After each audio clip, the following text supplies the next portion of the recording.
Hello, ladies. I'm Mrs. Sherman, and I have quite a lot to talk about today. And I hope you will use this as company while you work. There are so many videos you can watch about homekeeping and homemaking, but you have to stop and look at them. And we are so busy these days, aren't we? And many are now staying home and finding out just how much work that home really is, especially when you live in your home. There is so much to do, isn't there? So that's why it's so important to have a system. And I think you develop a system naturally. I can't tell you a system. But you can, because you know what your sleep habits are and you know what your waking habits are. You know when you're the most productive. You start to observe this after a while. So you can also notice what your family does and how it works, all works together. So, but today I hope to inspire you with a few ideas, and I've got some books to show you, and I hope that you'll stay long enough to look at my teacup and a book, but I don't have comments on the YouTube channel because I'm making these for my blog, and I really don't want interaction on YouTube. I'd like you to just go over, click on the link that I provide, and go and watch this on my blog because it's got such pretty things on it. I have a nice little blog roll with friends that write lovely homemaking articles. So please go over there to watch it, and don't watch it here where all the distraction is.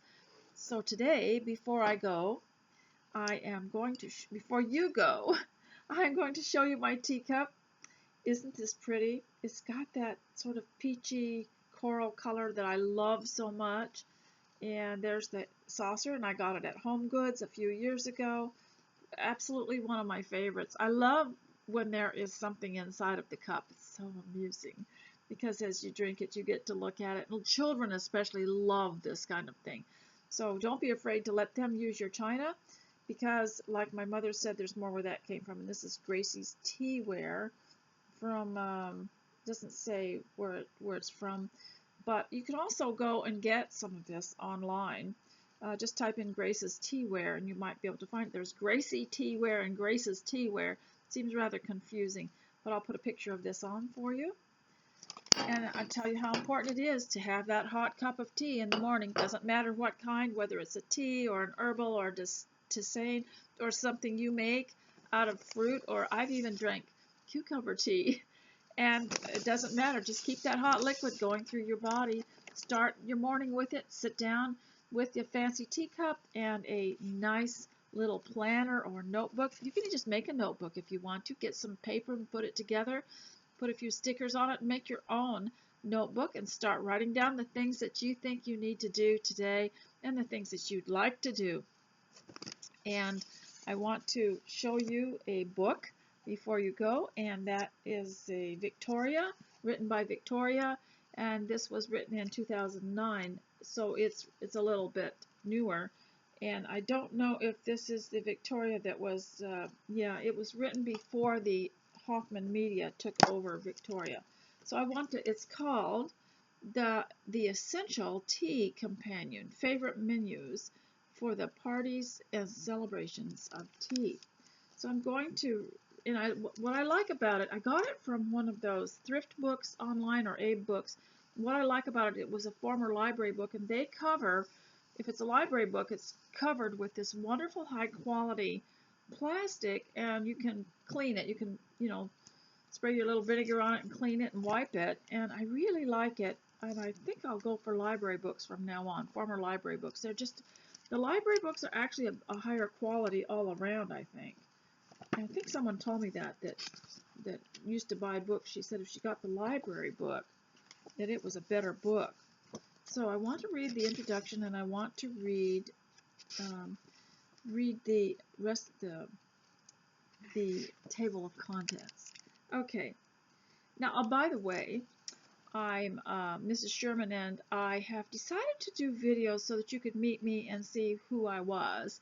And because when you start to maybe read something cruel that someone has written about me, that you can come here and hear it from me, what I really said. Sometimes people are very good at picking apart something I have written and taking it out of context and then rewritten it to make it look pretty bad. So you're here, you can meet me in person. I'm a preacher's wife of since 1972.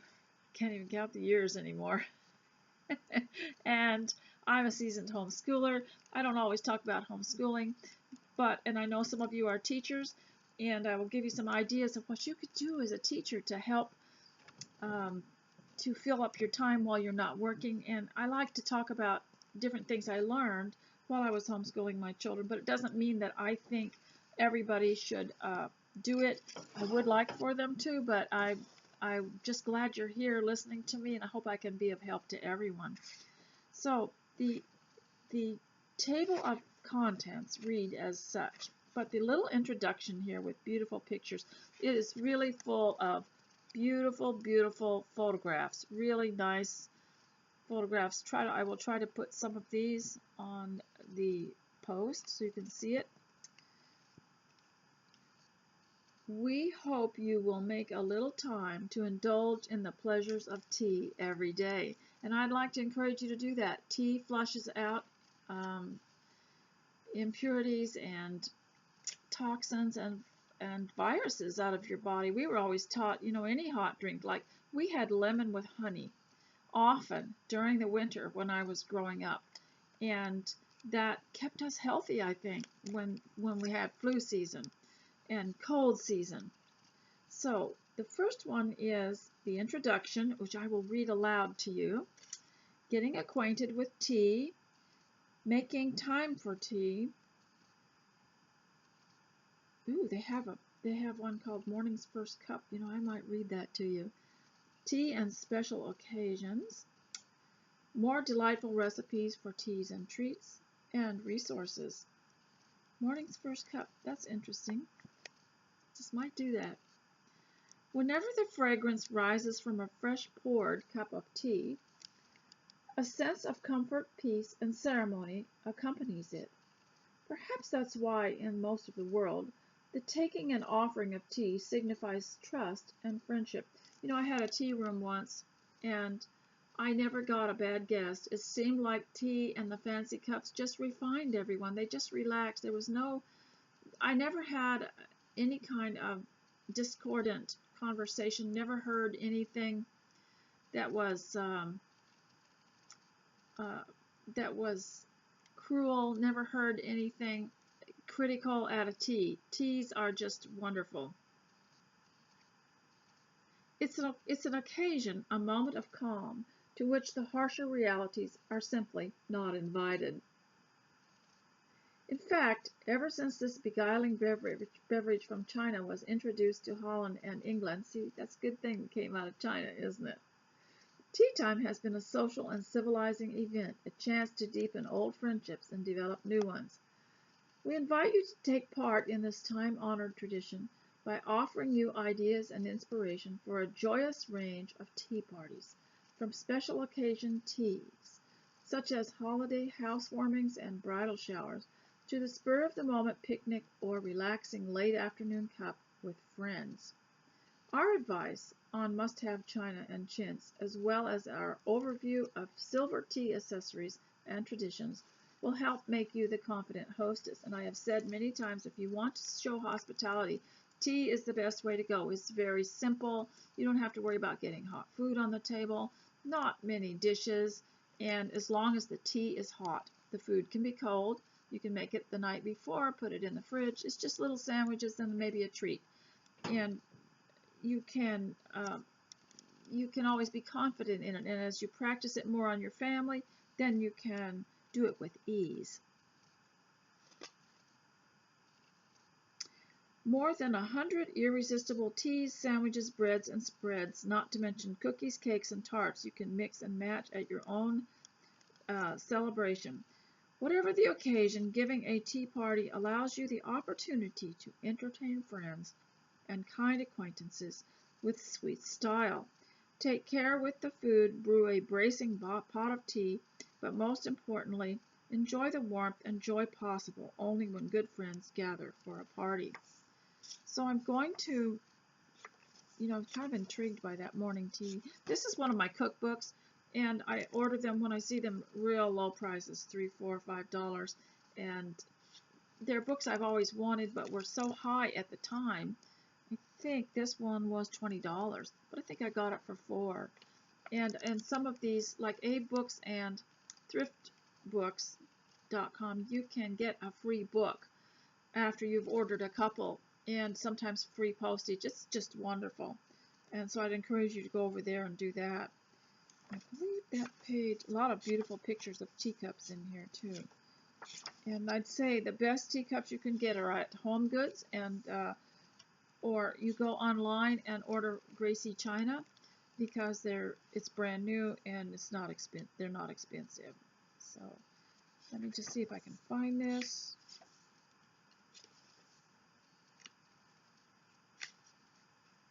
Morning's First Cup.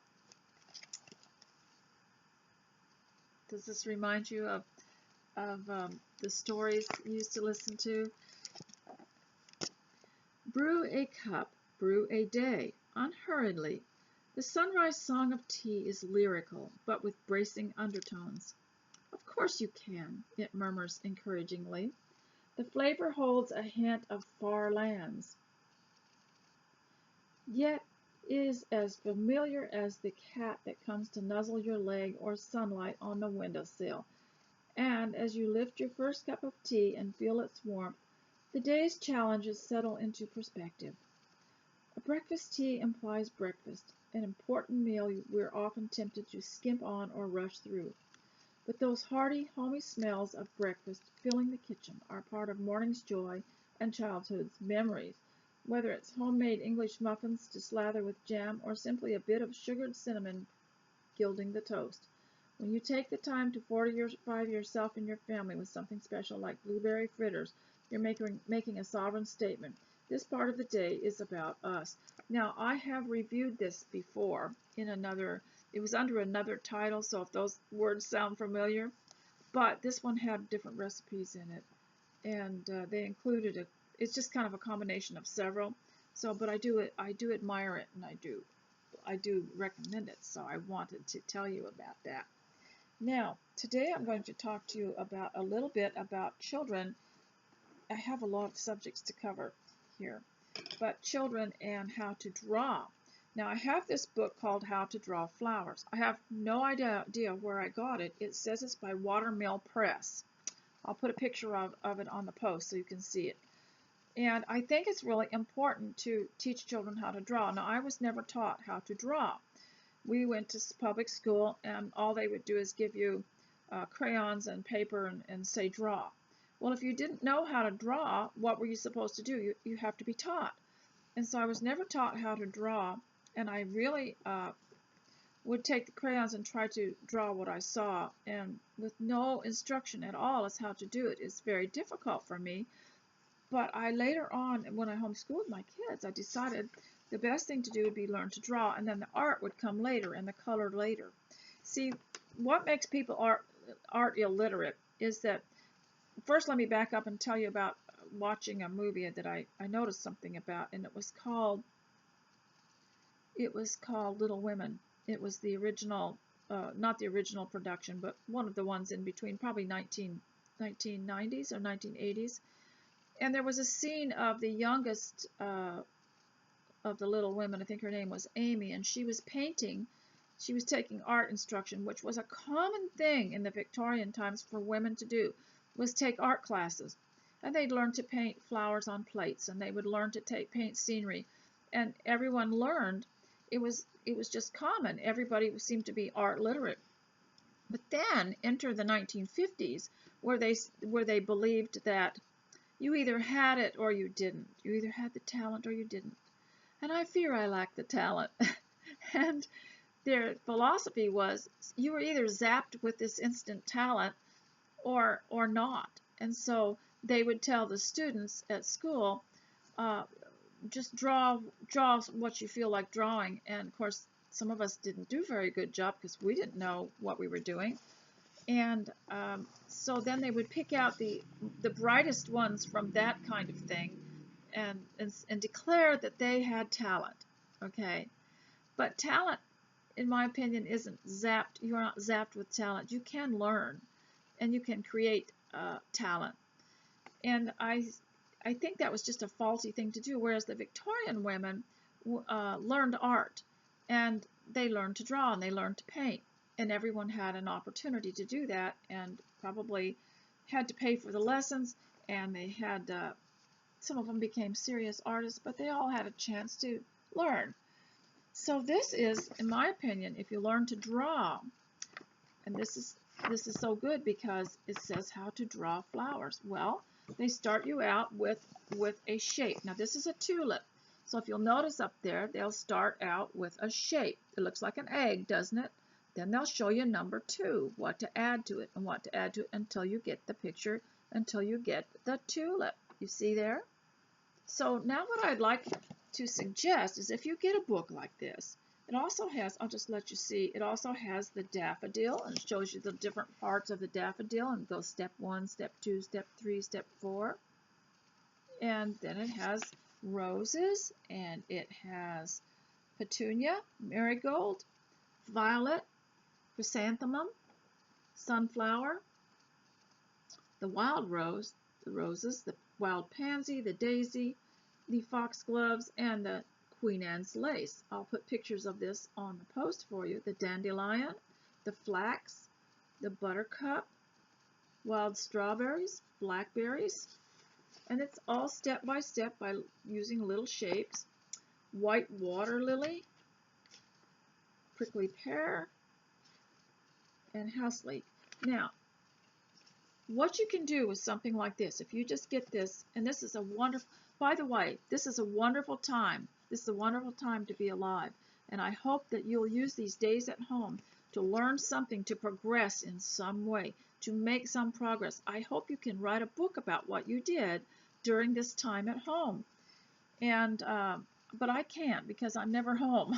I had to go to the post office today. I was out and about, and I had to go to the post office. I had to go to the Dollar Tree and get something I needed. And you know, what's missing are the little dishwasher pellets, which means people are at home more. They're using them. They're washing their dishes. And another thing is a lot of cleaning products are gone from the shelves. But generally, we're still full. People are driving around. And we're not a police state at all. People are doing what they want. And so I have been out, and I'm going to try to stay home more. You can take a book like this, and you can, for example, the first lesson is on tulips. Okay, so now you can write the word tulip and show them how it's written and how to pronounce it and what the letters are. You can study a little bit about, you can go look up some things about this flower. Where did it originate? Excuse me. Where did it originate? And then study the country that it came from. Did you know that there's a place in Michigan called Holland? And you get this catalog, and it's called the Holland Bulb Company. And you can have these beautiful flowers that originally came from Holland. And you can study Holland. And many of us, now that we have our DNA, many of us, of course, already knew what our DNA revealed. I wasn't excited about my DNA because it was nothing more than we already knew, because we had a family historian that had already looked it all up, and Dutch was prominent in our heritage. So that is something you can do, and then go get yourself some bulbs and plant a tulip, and then you can make it into a speech where you can speak on tulips, or have one of your children, who are now your students, teach something about what they learned about tulips, and then teach you how to draw a tulip. There's so much you can do with this. You can also create a math lesson out of it. You can create a history lesson out of it. You can create a handwriting lesson out of it. You can create a drawing lesson, an art lesson out of it. You can create a science lesson out of it. You can create, oh my goodness, I don't have time to tell you what all you could do with something like that. And I would suggest, if you're a new homeschooler, just start out with art, because it's lovely, and it isn't frustrating, and it's sweet, and it's loving. Art is so loving because it's an imitation of the creation. You could teach a Bible lesson out of it.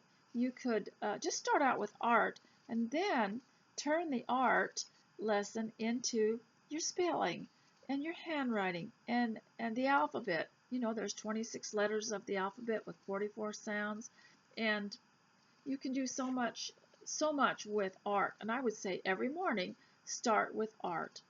Every morning. Even if they don't particularly seem interested in it, at least do it. And you do it too. You go along with your children. Go alongside your children. Have them alongside of you.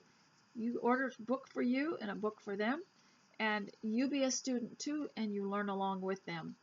And start with art. There are also books from this company, Watermill Press. I don't know if they're still in business, but you might be able to get them at some of these thrift book stores that teach you how to draw animals, how to draw trees, and how to draw many other things. And so I really, really urge you to do that. You know, some of you are a lot smarter than I am. It's amazing. You could probably do so much more. I look back on my days of teaching and think, I wish I had done something different now that I know so much more. I bet you could do a lot better job. So I also have a nice surprise for you at the end. But if you've got something you need to fold, something you need to load or unload, something you need to sort through, you know, everybody's going through their, in North America, everybody's going through their summer and winter things, putting away boots and mittens and hats and coats and getting out the summer things.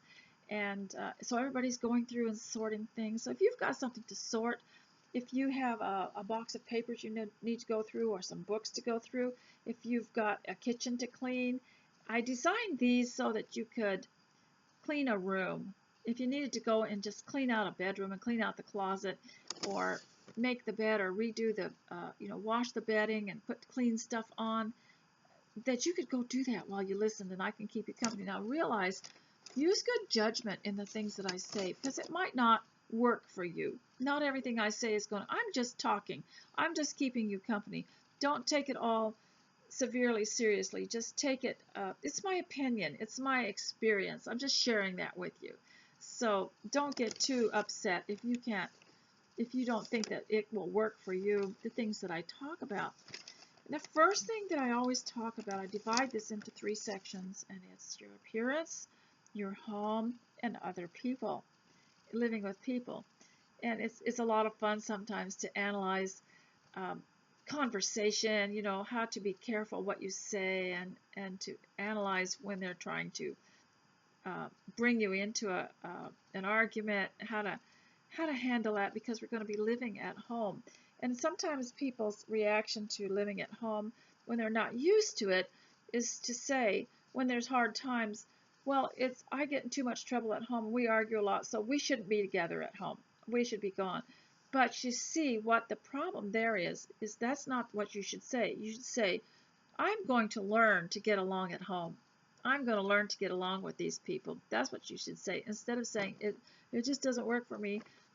The plan will work if you'll work the plan. And God designed us all to live together at home.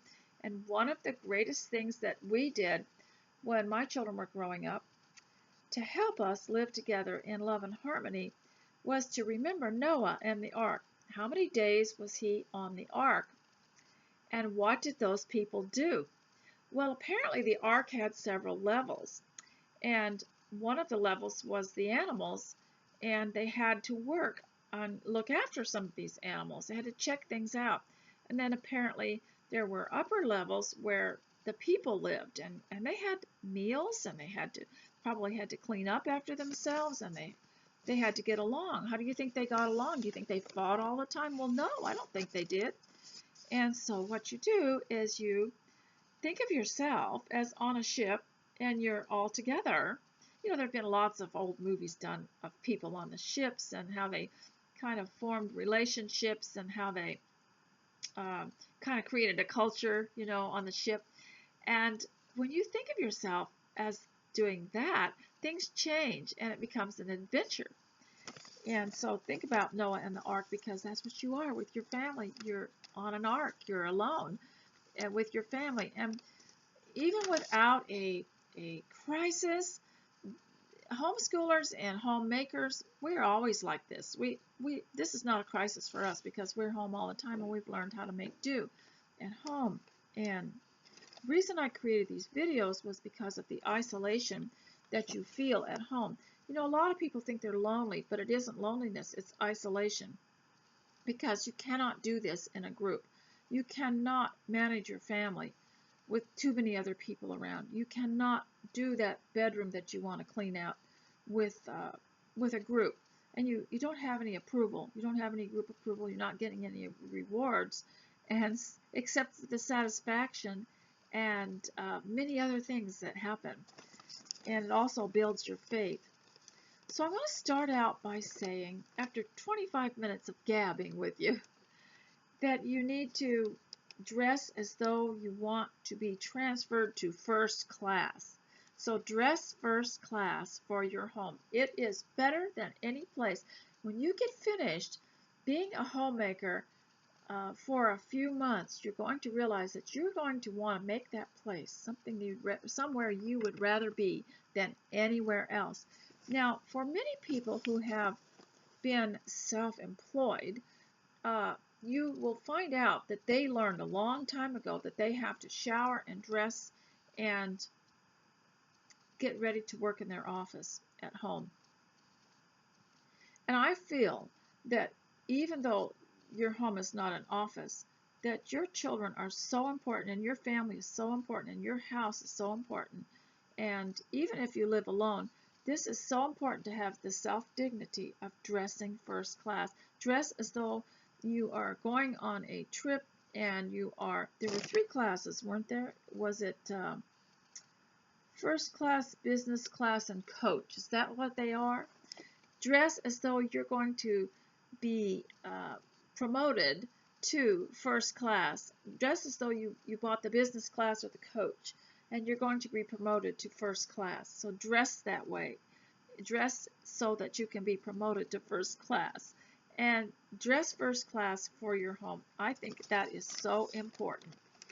And that will change your mind. There's something about the way you dress that changes your mind. You know, in the Old Testament, God told the priests to dress in clean clothes, and they were special clothes for the worship. And so every day, to me, every day is a day of worship, because you worship God by your service.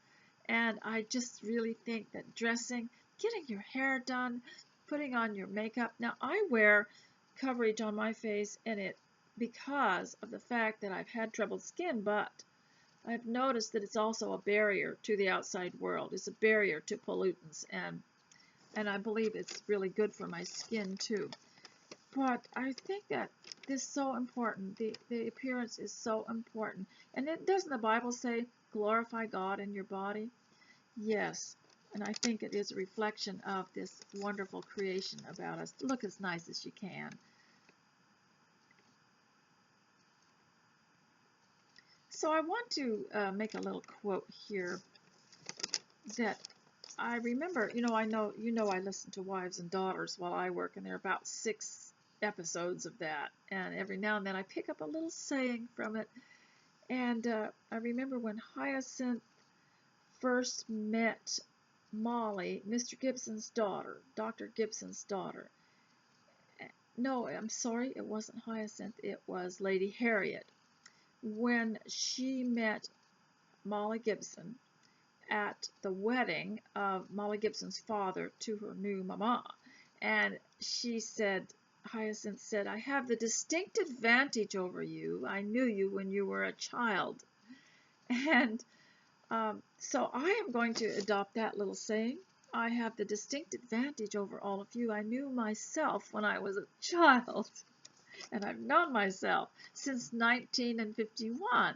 And so I can tell you things, the experiences that I've had that you haven't had yet, and some of you have, but you might identify with. And I want to tell you a couple of experiences I've had. I'll tell you the first one. We're going to talk about the home now, okay? We've done, are you dressed? Have you had your shower? Have you had, have you fixed yourself up so that you're happy and you feel healthy? Well, okay, now let's go on to the home. I had a terrible experience. I I have loving salads, and the grocery stores are full of salad materials. There's just all kinds. There's lettuce, there's radishes. You know, I remember when you couldn't buy radishes in the store. That was all the stuff. People only grew that at home. And the peas and the pea pods, you know, you grew all that at home. But now that's all in the stores. And I make salads and I make my own dressing. And the way I do it is I open up my cabinet doors in the kitchen and I put a little olive oil in it, a little bit of rice vinegar, and then I shake some Italian seasoning and some dried onions and some turmeric and paprika and chili powder in a little jar and let it sit for a while. And it's so delicious that I just used it up. And then I was very, very upset because I didn't write down the recipe and I'll never find that recipe again. And it made me extremely sad. And I do the same thing with soups. I'll just, you know, just start dumping a little bit here and there, and it's the most delicious soup. And it reminds me of what Linda Lichter said in Simple Social Graces, or The Benevolence of Manners, the book she wrote about her research of the Victorian era. And she said that the Victorian women didn't follow recipes. The recipes came later. They felt their recipes. So, and I noticed that when I'm dumping in the dried onions, I'll think, you know, I don't want so many of those this time, and I'm looking for a different flavor. I think I'll put a little more of my, you know, turmeric in, and I just wanted a little bit more of this, and a little more zesty, and a little more of this. So if I'm making a soup or a salad dressing, I don't really have a recipe for it. It's kind of sad, isn't it? And Mr. S will say, oh, I really like that. You can make that again. And I say, no, I don't think I can. So that is something I wanted to share with you about the home. Now, those of you who are home now, you've been given a great gift. You get the gift of your children and the gift of your family around you, and you all get to know each other really well. And you're going to start working on your strengths and weaknesses, on ways that you can get along better with each other. And you learn manners. And I would say start with manners. Start with manners and start with cleanliness, and manners, cleanliness, and let's add art. And those three things, you can create your own lessons with that. You don't even have to order books. Just create your own lessons. So start with those three things. So you've been given a great gift. And I also say, after you dress, you have tea before anything, and share that with your family and have formal tea. Now, they'll make fun of it at first, be a little uncomfortable, but after you keep doing it over and over, they will accept it, and they'll start expecting it. One day when you don't do it, they'll say, huh, we're not having tea? So they'll have a nervous reaction to it at first, but they will get used to it. Now, one thing I think you need to do as a homemaker is be careful not to give your family the impression that you're the slave worker in that home, that you're the servant, but to make everyone work together, and that you're all working together to make this a wonderful place to be, a wonderful, safe, beautiful, clean, and healthy place to be, and that you all are working together. You're merely the guide and the guard, the way that Titus 2 teaches the women to be the guard and the guide of the home. And so you are, in a sense, you're the organizer. And so, but never give them the impression that you're there to pick up after them. As soon as they can learn how to clean up after themselves, the better. And I know it seems kind of cruel sometimes, but, and I think some of us expected more of our children than we should have, but I think it's better to let them walk alongside of you and help. And they feel happier too. Also, I think it's really important to be grateful for your work, because when you're moving around, it changes your mentality, it changes your mind, and balances your thinking. And I think it's really important to be grateful for your work. And so you can thank God as you go. You can pray as you go. You can pray without ceasing, you know. and also not to be content with just getting by with something, not to be content with it. Now, sometimes you will have to. Sometimes you will have to be, I never did like that poem, Do It Well or Not at All. I never did like that because I had to, a time or two, do a pretty mediocre, quick job in order to get at least something done. So that because my children needed me or there were other urgent things to do. And to me, it's better to get something done. Even if you can't do it well, it's better to get something done. And you will find that every now and then you'll have the stress cleaning, you'll have times that you'll need to at least do something. And so I never did really like that poem as Do It Well or Not at All. No, I think it's better to do something. So you need to make progress in the house and come out of this whole crisis situation a better person and have your house in better shape. As a matter of fact, when I was out today, I was starting to notice I love those straw brooms, the wood with the wood handle, the straw brooms. I just like them, and they're not very expensive here. They're $4 or $5, and they were gone. So everybody's cleaning house. That's nice. Now, the other thing that I want to say that some of you will use this time at home very productively, and others will just wait for the news before they make their next move or decide what to do. So now's the time. Now's the time to make something of your life. It'd be nice if you could make yourself a little journal and record what everybody did and what you did today and what you thought today. And keep a journal of this. If we had known, I guess, how long it would be, we would have all kept journals. Another thing, too, is that laughter is the best medicine. So try to find something to laugh about every day.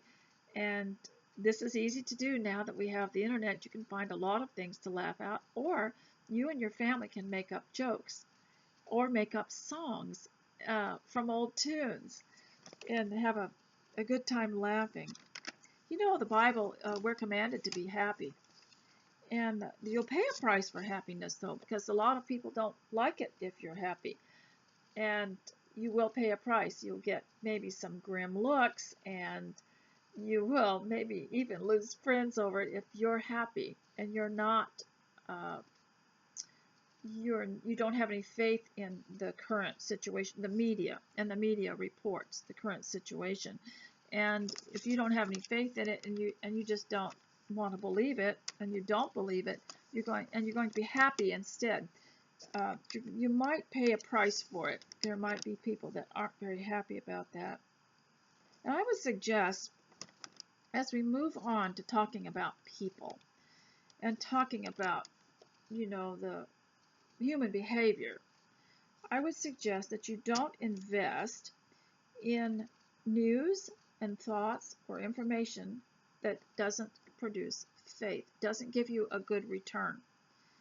And so I would say, regarding people, don't invest your faith or attention in the media and its false, exaggerated reports. I was trying to think about an exaggerated report because there is a story that arrived, a Pioneer Ribbons by Miss Lily of the Valley, and about Allison on the Oregon Trail. And I got to thinking about the Oregon Trail and Oregon Territory, and I looked up some things because I remembered faintly that the news media of the times, it was like starting in 1840 or something like that, the newspapers exaggerated terribly the attributes of Oregon and got all these people to go out there, and because it said, the soil was black and it was so deep, and they had had hard times in other states that they had been in, and these people knew that there was, some people had really, their fortune had dried up and life was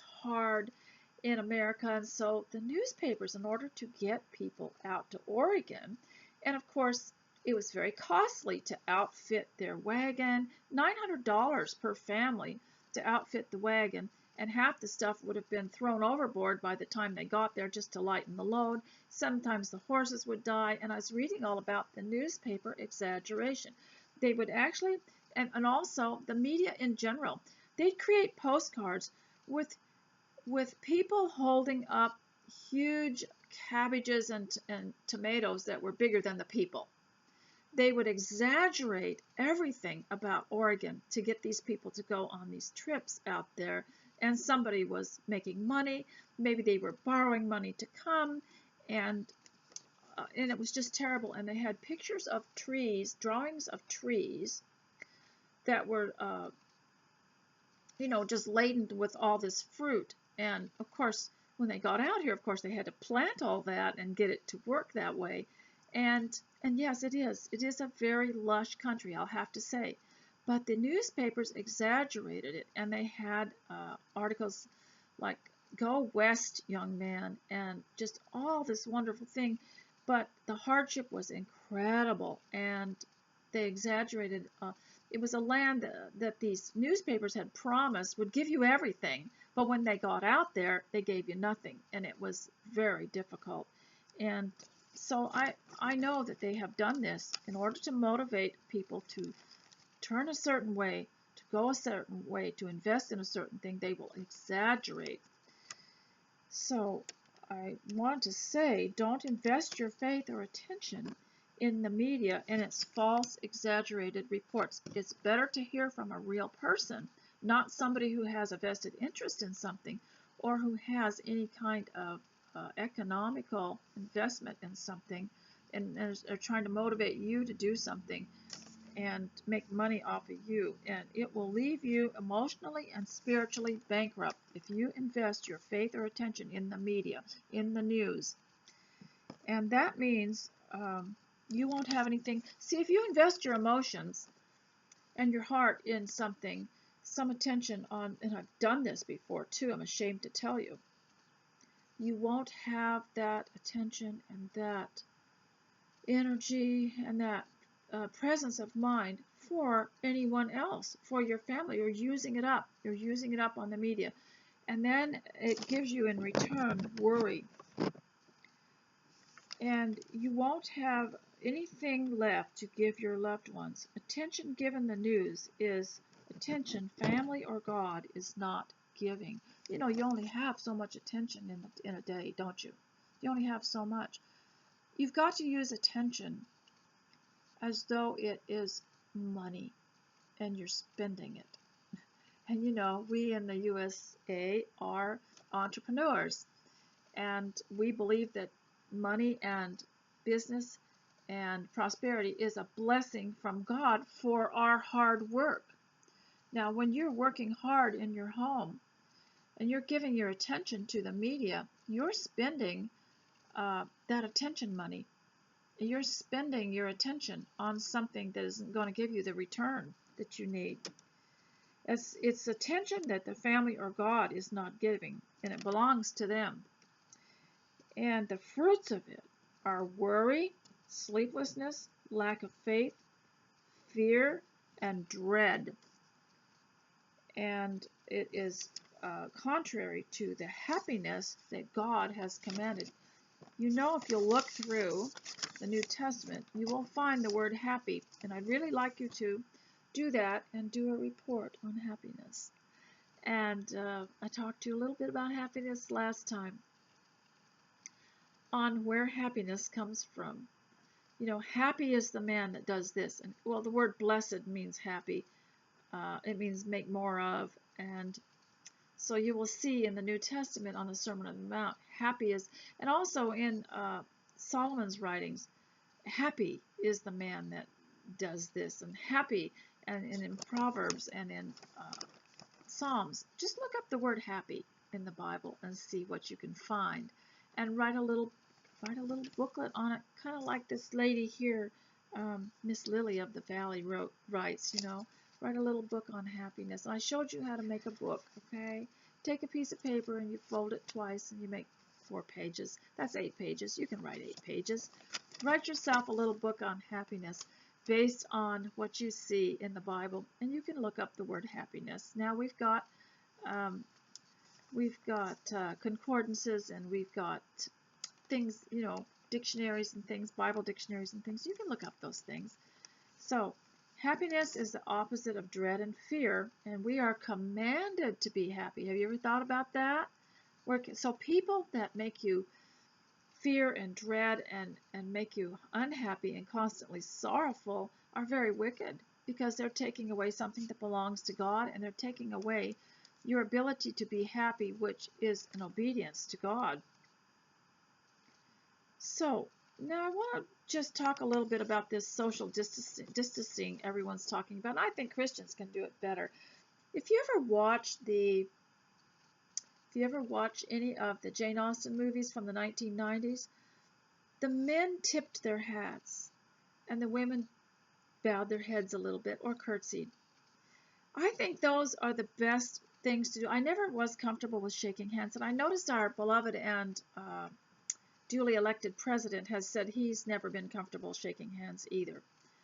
And I have never been comfortable shaking hands, and I've written articles about it on my blog and been trashed to death by the trolls, saying that I was unfeeling and everything, because I've been a preacher's wife all these years. I've never been really comfortable with shaking hands, but I watched and then the hugging came along in the 1990s, and everybody was just like all over you hugging, and it was shocking, and I wasn't used to it. Now, my own family, yes, of course, I would like to hug them and kiss them, but I didn't want it's a sudden hug from anybody, and everybody was going through that in the 90s, and all the hugging, and I wasn't used to it.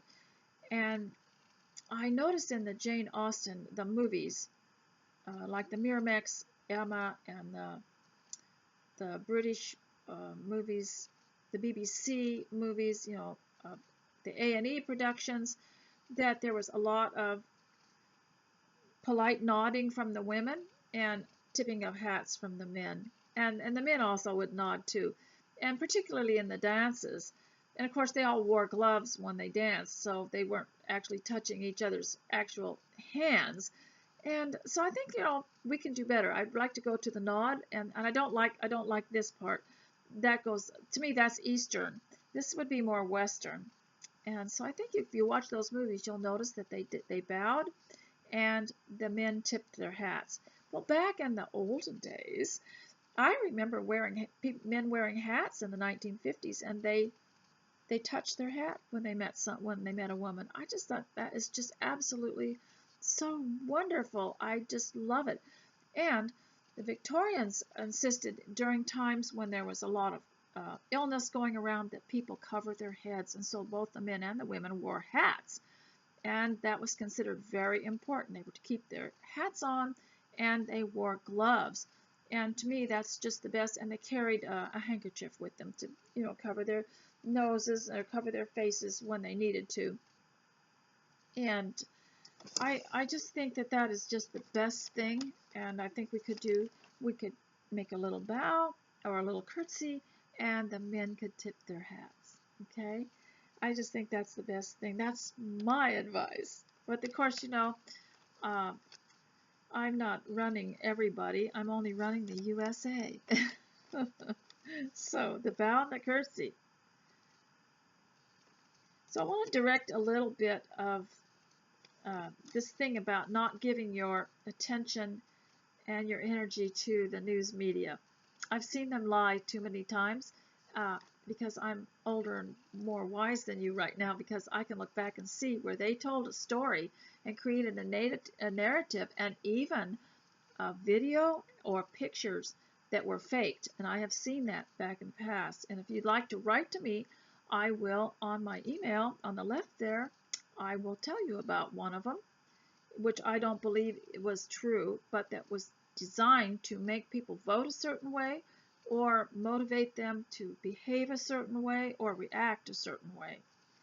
And sometimes they can make you all insist on war, because they'll create an article that makes you so mad you just want to go to war. And so I would say direct your freedom now that you're home, and I'm talking to the young people now too. Direct your freedom to something grown up instead of watching the media and reacting to them. Learn to draw, learn to design houses, learn to design whole towns, learn to invent something. Do you know there's still plenty of room to invent and to explore many different aspects of life. There are many things that need to be invented and created. You might make living at home will help you figure it out too, because you're starting to do things like cook and clean, and you'll think, I need something that's a little more convenient than that. I think I'll invent something better. And this is where invention, they say necessity is the mother of invention. This is where invention comes from living life at home, from your yard work. For example, I was trying to think of how I was going to work, at least I'm thinking about it, work in my front flower bed today, thinking what an awful job that is, cleaning that all out, and thinking that I needed a special tool to clean it out that hasn't been invented yet. So I am, and a tool that I wouldn't have to actually move with my arm, but make a little pulley or a button that you could push, and it would do what I told it to. And so there's so much that can be invented. Another thing that I would like to encourage you to do, since you're all at home, is have everybody choose a subject to be good at, something that you are good at, and permanently distance yourself from the news media. They don't have anything for you. They don't have anything for you except they have an agenda, and they are motivating you to do something. And it's along with a plan and a program. And I'd like to mention some YouTube videos that I watch that you might like to watch too, that is about politics. I don't like to spend too much time writing about it or talking about politics. That's why I refer you to other people. Now, I will tell you what I think here at the last, but Black Conservative Patriots, one of my absolute favorite, Black Conservative Patriot, BCP calls himself, and I really, really like him.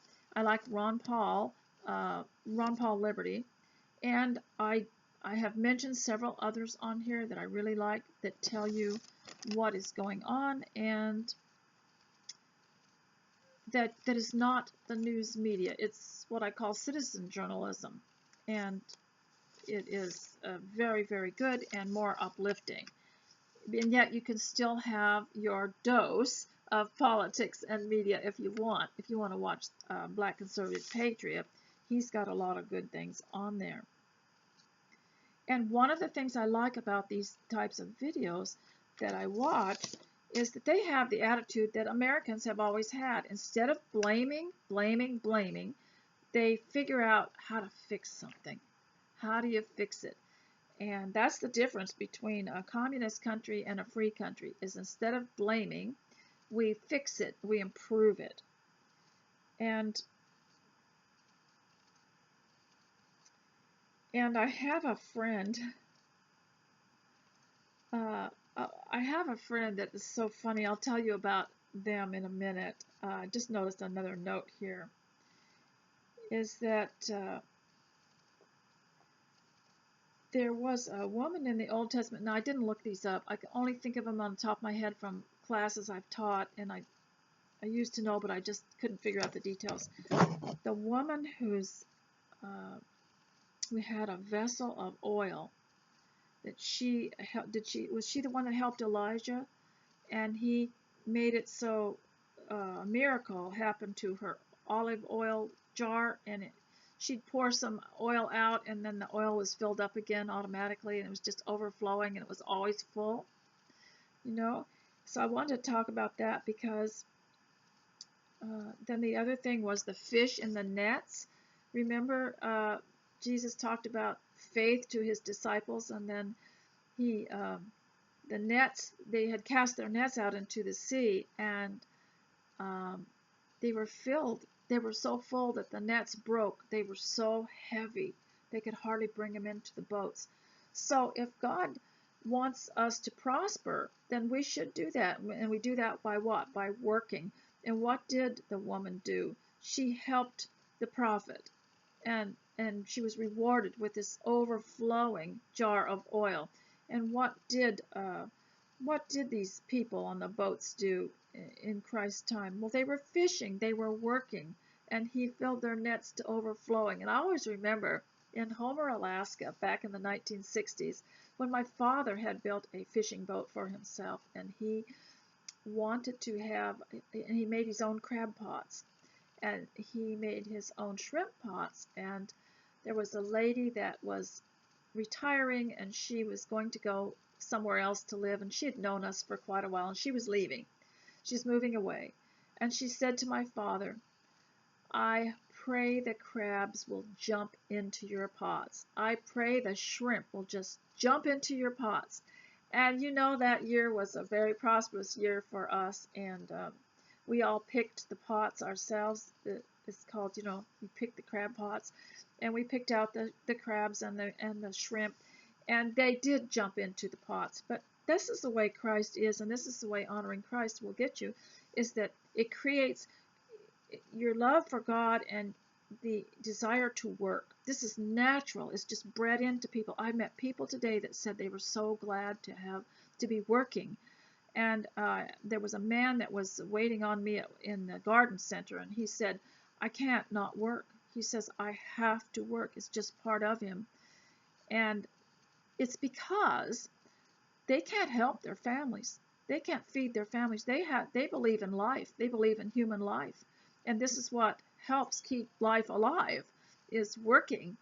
And the rewards of it is that deep satisfaction that you are helping somebody, that you're caring for someone, and that you're providing for someone. So this is what we're made of. We're made to work. And so the first thing a man thinks of in the olden days, the first thing he thought of if he got injured was, I can't work and I can't provide for my family.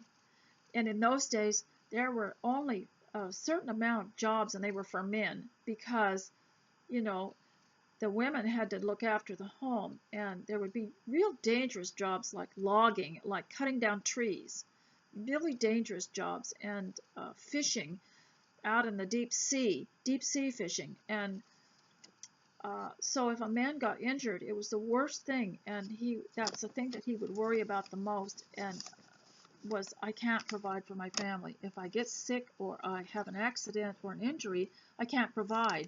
This was really, really important thing. And so the economy is a command and a blessing from God, who also rewards us with prosperity so that we can help others.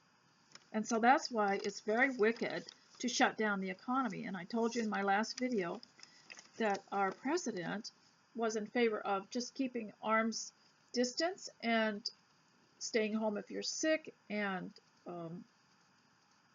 being careful and showing good judgment, and to keep business open. But because he's not a dictator, he let the governors decide for each state what to do. And it was very brilliant what he did, because he let us all see what kind of people these were, whether they were Marxists and communists and they want to shut it all down, or whether they let free enterprise go.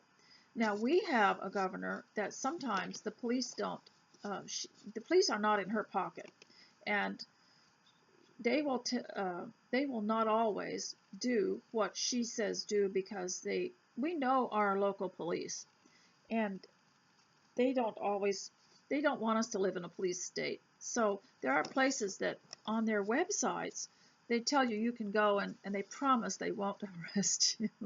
So people here aren't staying home. They're out and about. A lot of people don't believe me, but we're out and about. We're doing as we please. The best way to keep your freedom is to practice it and to live it. So I would say that's why we are going out and about. I'd like you to look up a word in the New Testament, in the whole Bible, called unsettled, and see what you can do about that unsettled feeling. And the best thing that you can do is work. And if you can't work outside the home, then you work in the home. Now, knowledge, the reason I suggested these videos by BCP and Ron Paul is because knowledge brings a little more confidence. When you know what's going to happen, or what they're saying is happening, and you're enlightened a little bit about what causes all this, then you feel a little more settled. So I'd like you to look up that word, unsettled. And the other thing I'd like to tell you is to keep the sunshine in your house. Keep your house cheerful, keep it clean, keep it happy. And everybody have developed an interest in a subject of some kind. For example, I wrote down one of them here. Let me see if I can find it. Is to develop your own interest. Choose a subject to be good at. Choose a subject to be good at. One thing to be good at. And so that you can talk about a subject, talk on something. It could be something that you've grown, something that you have cooked, something that you have experienced. Choose a subject to talk about, and in the evenings, have everyone come together and share their subject. It doesn't have to be the same all the time, but it can be something to be good at. Now, I have a gift. Miss Lily of the Valley has sent a new story, Pioneer Ribbons, by Miss Lily of the Valley. You know, I've known her since 1951. She's a bit eccentric, you know. She doesn't always, some of the stuff she says is a bit silly, but you know, at least she writes a story, you know. It doesn't have to be perfect. This is copyrighted and not published. This is rare. This is a rare book. There's only one of a kind in the whole world. But I'm going to read it to you.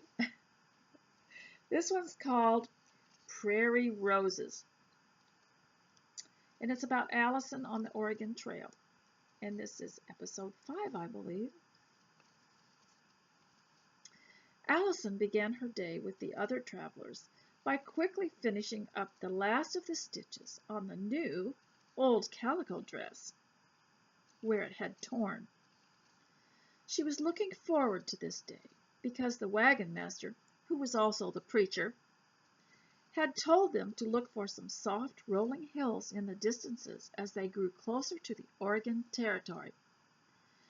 This vast land had become more and more varied in its colors, birds, and flowers. Even the rocks were blue and gold. The tumbleweed was like a silent friend rolling about them as they walked. As the wagons carefully pulled out from the camp circle, the command of "Ready!" was heard, and off they went. The horses were eager to move after a restful night. The days were getting a little warmer, and Allison was glad to have her grandmother's crocheted shawl, because it was delicate enough to let the air through the tiny holes of the pattern and keep her cool and comfortable, while also protecting her from the sun. She still wore one of her ribbons in her hair. In the distance lay a carpet of prairie roses. Allison pulled her little sketch-book from her pinafore pocket and began to sketch a beautiful prairie rose she had picked from beside the trail. The colors of these flowers, growing close to the ground, were pale purple, coral pink, deep rose pink, white, pale yellow, and blue. She had no colors to use to paint the sketches, and so she described the colors next to the drawings on the page. Pale orange with a hint of rose. Picture of a flower here. She would leave one more little book of stories and drawings on the next pile of abandoned books for some other weary child who had stopped for a rest. So, ladies, I hope you have a wonderful, wonderful day and that you got a lot done while you were listening to this. I'll include pictures on the post, and I hope you'll go over to my blog to watch this. And I hope you have a lovely day. I love you, and please leave a comment. I'll see you next time. Bye.